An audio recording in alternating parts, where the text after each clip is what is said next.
What's up, YouTube? Zach's back with another attack. Today we got a video for you regarding Taylor Swift and Ticketmaster as they become some kind of conglomeration thing that's trying to suck every last penny out of fans of the singer-songwriter. Taylor Swift is somebody who is kind of interesting because she used to do a lot of country stuff, a lot of more singer-songwriter type music, if you will, and then as of her latest single, Look What You Made Me Do, as well as her last album, 1985, she's really become more pop and more electronic in certain aspects, and as her music's changed, so has her personality, and so has the way she handles business. And the biggest example of that comes in the last couple days when she partnered with Ticketmaster to do a verified fan arrangement to try and get tickets for her concerts.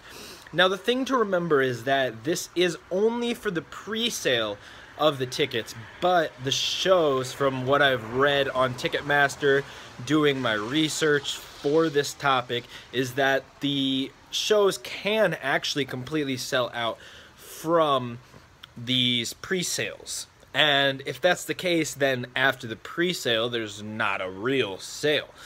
And with somebody like Taylor Swift, or, I mean, I know Ed Sheeran sold out in his pre-sales for almost every location that he was doing his show, and I'm pretty sure Taylor Swift will do something very similar as far as selling out for the pre-sale.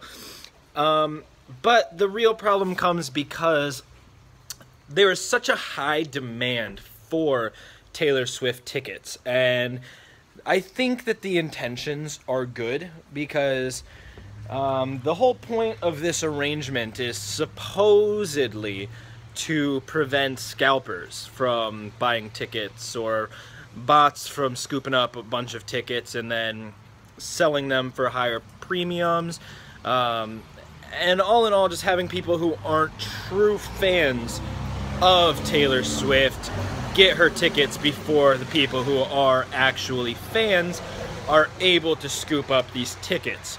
And in theory, that sounds like a great thing. You want the fans of Taylor Swift to see Taylor Swift and have first dibs to the tickets. If all the tickets are scooped up by people who aren't fans, then they can sell them for exorbitant prices, and really just, it's not a good situation. So, the solution that Ticketmaster as well as Taylor Swift have had to this problem is having a system where you can basically buy merchandise or CDs or watch her video on YouTube to gain boosts, basically to cut in line, if you will.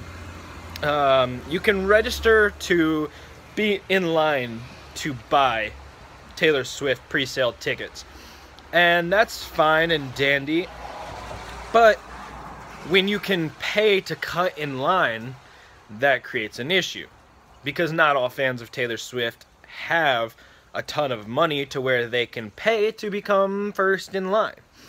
And it should be about the music and enjoying what's going on, more than enjoying getting multiple copies of a CD. That's one of the things that she does.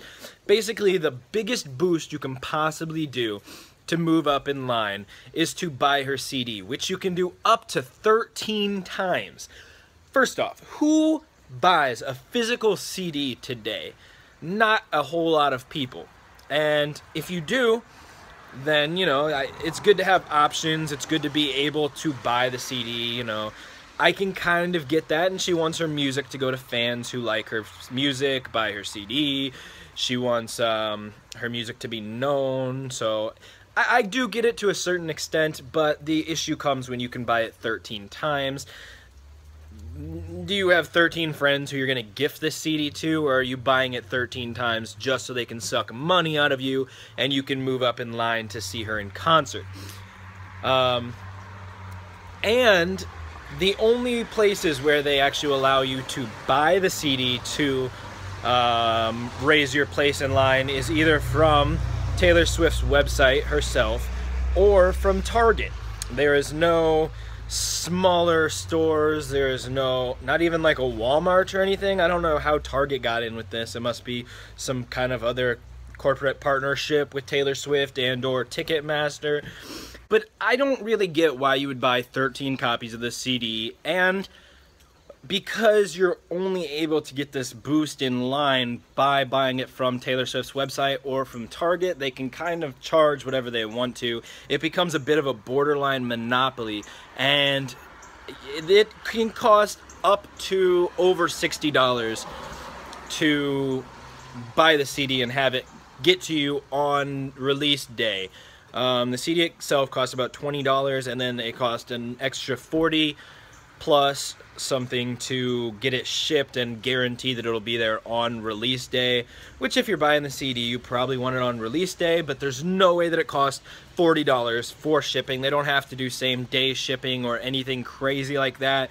You know, they can do 2 or 3 day shipping 2 or 3 days before release day, and it will get to everybody by release day, on release day. You know, that's not an issue. People do it all the time. That's how this works. So, you know, to say that it costs $40 is just ridiculous. They're just trying to scoop money out of people. You can get a little bit smaller of a boost for watching her new video on YouTube, which is cool. That's a free, easy way to show your fandom and to get a little bit of a boost in line, but it's considerably smaller. It's much, much smaller than buying anything. And you can also share on Facebook stuff about Taylor. And I don't know about you, but I really don't want my Facebook, my YouTube, I don't want my Twitter, anything like that to just be spammed with Taylor Swift messages. And I think the real point of the messages is to get other people to want to see Taylor Swift live, to go to the website, buy a bunch of copies of her CD as well, watch her video. She's breaking streaming records now. She's breaking YouTube records, and I do think definitely a big part of that is from people who are watching this video to see her live, watching it multiple times. And I think that's cheating a little bit. And I think it's really screwing over the customers, screwing over the fans of Taylor Swift. And I hate to see her become this way, because I know that she used to be really big on loving her fans, and she used to be big on being an honest person, being a good person, and it really feels like that's diminishing as she's getting older, as she's changing her style, as she's becoming whoever she is now, Taylor Swift the pop star, rather than Taylor Swift the laid-back country singer who's real and down to earth and is who she is, and you know, she'll tell it like it is, and I really like that. Her songs felt more honest, they felt better. But this isn't about her music. This is about the way that Ticketmaster and she herself is handling the whole ticketing process, and I just don't agree. Definitely let me know what you guys think down in the comments, because I think this is just insanity, and I think if every concert ends up becoming like this, then it could seriously damage the concert industry.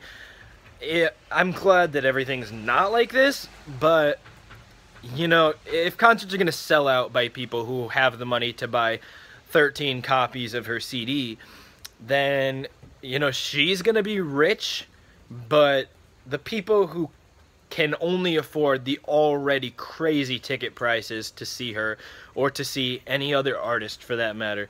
Imagine your favorite artist. Taylor Swift may not be the best example of this, because I know that not everybody loves her, but a lot of people do. And, you know, she's just the one who's doing it. It's relevant right now. But if this is successful, you know, if she makes a crap ton of money from this, then I can only imagine how many other artists are going to start adopting this model and doing things to try and suck more money out of this. I mean, I get that pirating is a real thing. I get that the music industry has its ups and downs, and she's had a lot of issues personally, Taylor Swift, with the streaming industry. You know, she took all of her music off Spotify and everything for a while because she just wasn't getting paid properly. So I get that she wants money, she needs the money, and in the end it should really just be about your fans to me. I don't agree with this. I think this is ridiculous. I think that it's stealing money from the people who can afford it and disallowing people who can't afford it to come see her live, which I know people, I've got friends who love Taylor Swift, and you know, they can't afford to buy 13 CDs of her, especially at $60 a CD, and yeah, something needs to be done. This can't keep up, no matter how much money she makes. It's just a bad practice, and I really hope that something changes. Let me know, guys. Make sure you hit subscribe. I'm Zach. Don't do crack, and I'll see you in the future.